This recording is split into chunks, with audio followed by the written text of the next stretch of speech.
Bonjour tout le monde, comme promis, je vais répondre à vos questions auxquelles on n'a pas eu le temps de répondre la dernière fois. Elles sont ici et je suis avec Béatrice qui va m'aider à vous répondre. Voilà.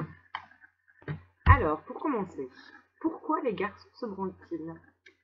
Alors, les garçons se masturbent parce que ça donne du plaisir. La masturbation, c'est une pratique sexuelle qu'on exerce seul, donc. Et il n'y a rien qui a été prouvé du fait que ça puisse être négatif, c'est même plutôt positif, dans le sens où on peut mieux appréhender son corps, on peut mieux connaître son propre plaisir, et du coup, dans le cadre de relations sexuelles, même pouvoir mieux communiquer auprès de son partenaire sur ce qui nous donne du plaisir. C'est plutôt une bonne nouvelle. Bah plutôt oui. Alors, pour continuer, pourquoi les filles se doigtent? Et j'ai même envie de te demander, qu'est-ce que la masturbation féminine? Enfin, la masturbation féminine, c'est au même titre que la masturbation masculine, c'est le fait de se caresser le sexe pour se donner du plaisir. C'est exactement la même chose que pour les garçons, il n'y a rien de négatif. Peut-être que les filles en parlent moins, sûrement parce qu'elles sont plus gênées. La sexualité féminine est souvent beaucoup plus taboue que celle des garçons. Mais les filles se masturbent aussi. Alors, quelle est la taille moyenne d'un pénis? Alors en France, la moyenne d'un pénis est à peu près de 14 cm. Ça reste une moyenne, ça veut dire qu'il y en a des plus petits et des plus grands. La taille du pénis, c'est vraiment pas important. On sait très bien que c'est une question qui taraude beaucoup les ados, mais en vrai, c'est pas très très important. C'est pas l'essentiel. Oh non. Et puis, pour les garçons qui se poseraient la question dans le cadre d'un rapport sexuel avec une fille, on rappelle que la taille d'un vagin est de 6 cm. Alors certes, il s'allonge, mais il mesure que 6 cm.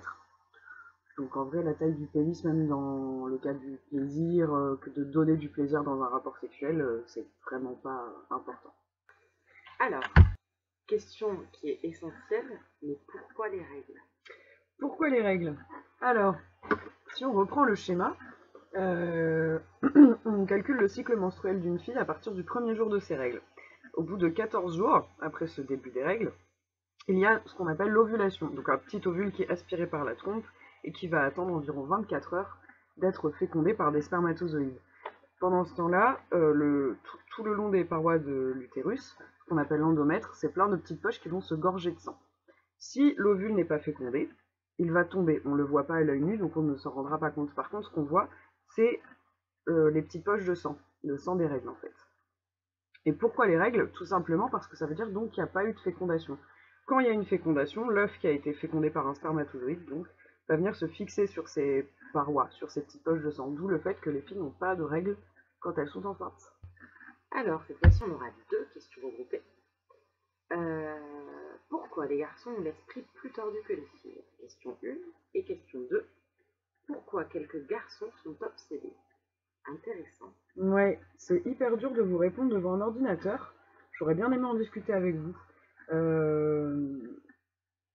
J'ai envie de revenir sur le fait que la sexualité féminine, elle est peut-être plus taboue, et du coup les garçons s'autorisent plus facilement à parler de sexualité. Des fois, ils peuvent aussi donner l'impression d'en parler même énormément, et que ça les préoccupe beaucoup, même si clairement je pense que ça préoccupe beaucoup les adolescents en règle générale, adolescents et adolescentes. Voilà, mais ce serait intéressant, très très intéressant d'en discuter avec vous de vive voix. Alors, est-ce que tu peux boiter si le gars est allé à fond? Non. Non. Non. Non, non, non. En fait, un rapport sexuel, on rappelle que c'est pour se reproduire, certes, mais aussi pour avoir du plaisir. Donc, on n'est pas censé avoir mal pendant un rapport sexuel, qu'on soit une fille ou qu'on soit un garçon. C'est censé provoquer du plaisir. Après, boiter, ça veut dire que ça a été très violent. Ça voudrait dire que ça n'était sûrement pas consenti. Et ce serait carrément une agression sexuelle, en fait. Voilà ce qu'on peut vous répondre. Mais non, un rapport sexuel, ça ne fait pas boiter. On ne se rend pas compte que quelqu'un a eu un rapport sexuel parce qu'il serait devenu tout rouge ou qu'il marcherait de travers ou quoi que ce soit. Ça n'existe pas. Arrête-moi, c'est que t'as engagé dans truc de ouf. Comment être sûr que le préservatif ne craque pas lors du rapport? Alors, pour être sûr que ça ne craque pas pendant le rapport, il y a 3 choses à vérifier sur l'emballage la norme de fabrication, la date de péremption et le fait que le préservatif soit en bon état. Autre chose, c'est la pose qui est hyper importante. Oh oui. Et pour cela, on vous propose de vous mettre en lien en dessous de la vidéo sur notre site internet 2 vidéos hyper bien expliquées sur la pose du préservatif féminin et masculin. En plus, elles sont drôles. Donc ce sera parfait, plus aucun secret entre vous et le préservatif. Alors, c'est quoi une porte? Une porte? Une porte.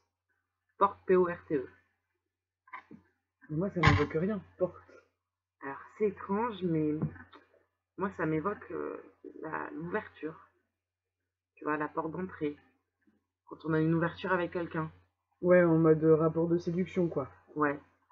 Peut-être que quand on dit, ouais, porte ouverte à la séduction, à la drague, à rencontrer, à se connaître un petit peu plus.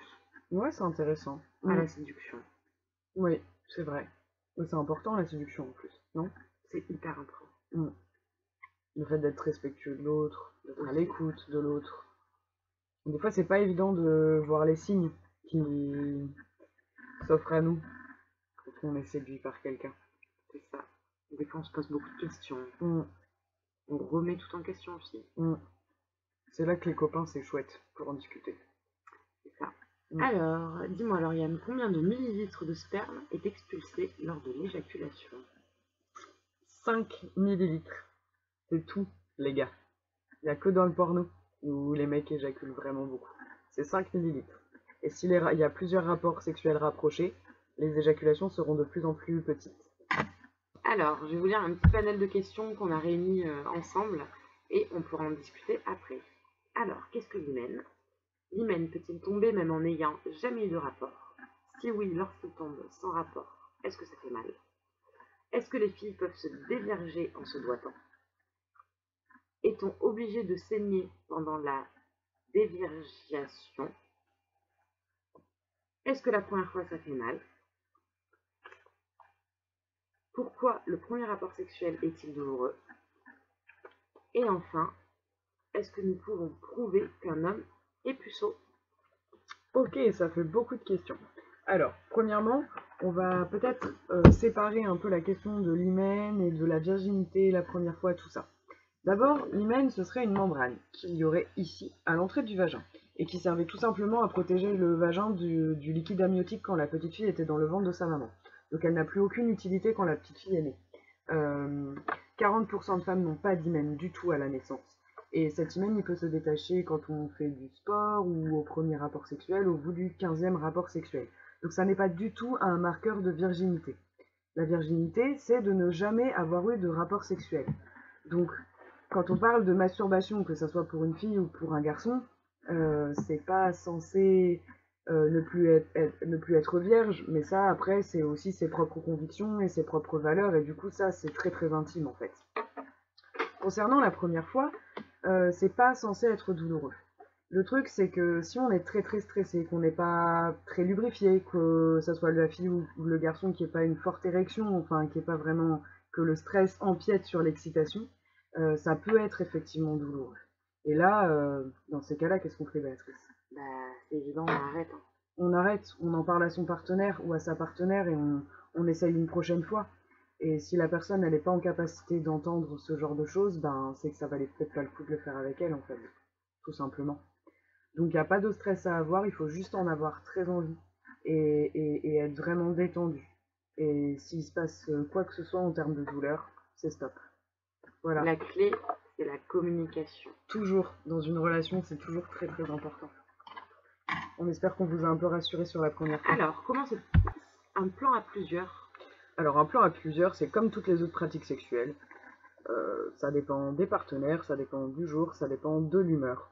Il n'y a pas de protocole ni de fiche technique du rapport sexuel, que ce soit à deux ou à plusieurs. Je pensais que tu avais une recette magique, moi. Bah non, s'il y en avait une, vous pensez bien que on serait au courant depuis bien longtemps. Ok, alors, merci Lauriane. Les noirs ont des plus grosses bites? Alors en fait, tout simplement, selon les bassins humains dans le monde entier, on n'est pas fichu de la même manière. On a des couleurs de peau différentes, des couleurs de cheveux, la grandeur des yeux, la taille, tout est différent. Et effectivement, sur le bassin plutôt africain, les moyennes de pénis seraient plus élevées que les moyennes du coup françaises ou en tout cas européennes. Mais il faut savoir que c'est proportionnel à la taille des vagins des femmes africaines aussi, qui ont du coup des vagins plus grands que les femmes européennes. Voilà. Elle est énorme la différence ou pas? Non, elle est quand même de quelques centimètres à peine. Donc ça reste aussi des moyennes, hein. Rappelez-vous-en. Ça veut dire qu'il y en a qui ont des plus petits et d'autres des plus grands. Et ça alimente un mythe, mais voilà, ça reste finalement qu'un gros préjugé quand même. C'est quoi un gold? Un gold, c'est un objet sexuel en fait. C'est des jouets pour adultes, on appelle ça des sextoys aussi. C'est des jouets pour se donner du plaisir, soit pour se masturber, soit dans le cadre d'un rapport sexuel avec un ou plusieurs partenaires. On en voit beaucoup sur internet. Et ça doit vous faire beaucoup rigoler, je pense. À combien maximum? Alors, on imagine que vous parlez d'un rapport sexuel. À combien un maximum? Il n'y a pas de limite de partenaire. Cependant, au vu de votre âge, j'imagine que ces questions-là, elles sont beaucoup liées à la pornographie, parce que quand on est au tout début de sa sexualité active, on pense rarement à avoir des rapports à plusieurs personnes. Juste pour rappel, il n'y a aucun mal à regarder de la pornographie, on est bien d'accord. Sachez juste que si c'est interdit aux moins de 18 ans, c'est qu'on considère que quand on a moins de 18 ans, c'est un peu compliqué de s'imaginer que la pornographie, c'est pas la vraie vie, tout simplement. Que c'est pas comme ça que ça se passe, parce que c'est limité à du rapport sexuel, sans penser à tout ce qui est la relation entre les personnes, en fait. Tout le rapport de séduction, souvent le consentement est mis à rude épreuve dans la pornographie. Et puis surtout, ça reste des films. Et que comme un film d'horreur, c'est fait pour se foutre un peu la trouille, ou les comédies romantiques, c'est pour être là, ah, j'ai trop envie d'avoir un petit copain. Bah du coup, les films pornographiques, c'est fait pour s'exciter. Et donc on va utiliser plusieurs procédés euh, pour, euh, pour faire des effets spéciaux, en fait. Donc c'est vraiment pas la vraie vie. Les positions, elles sont faites pour que la caméra ait un bon angle de vue sur la pénétration, et la plupart du temps, les gens n'ont pas des rapports sexuels dans ces positions-là. Si les hommes et les femmes dans le porno sont épilés, c'est pour qu'on voit mieux la pénétration. Tous les gens ne s'épilent pas intégralement. Enfin voilà, il y a plusieurs petites choses comme ça. Et comme les rapports à plusieurs, parce que ça peut faire fantasmer, c'est-à-dire ça peut exciter. On a le droit de pouvoir être excité par ça sans avoir jamais envie de le réaliser en vrai, en fait, tout simplement. Ce qu'on appelle le fantasme. Exactement. Alors, pour la dernière question, est-ce que ça prend du plaisir quand on baisse par les fesses?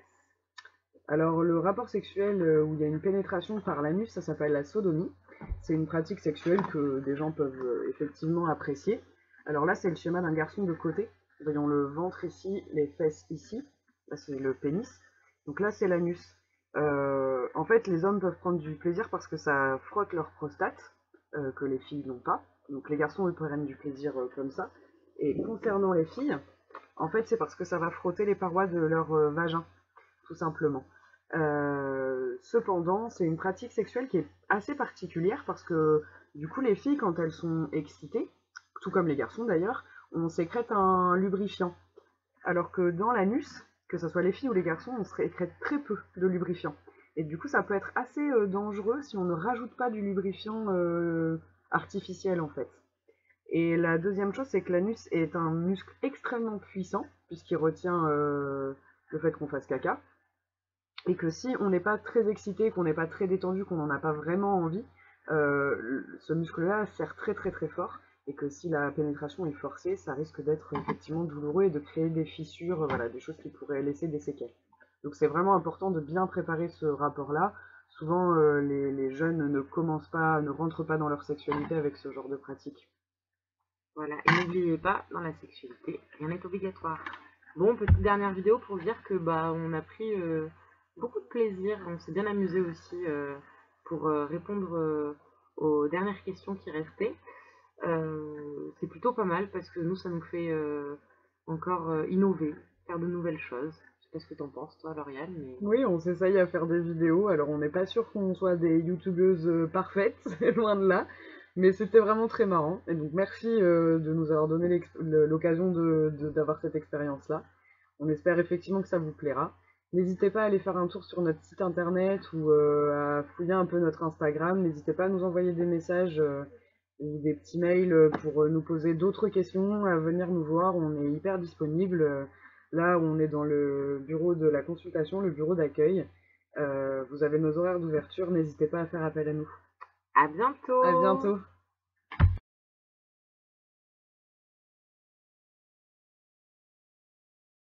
Le préservatif va devenir plus fragile si on ne respecte... Tu es mal? Coucou.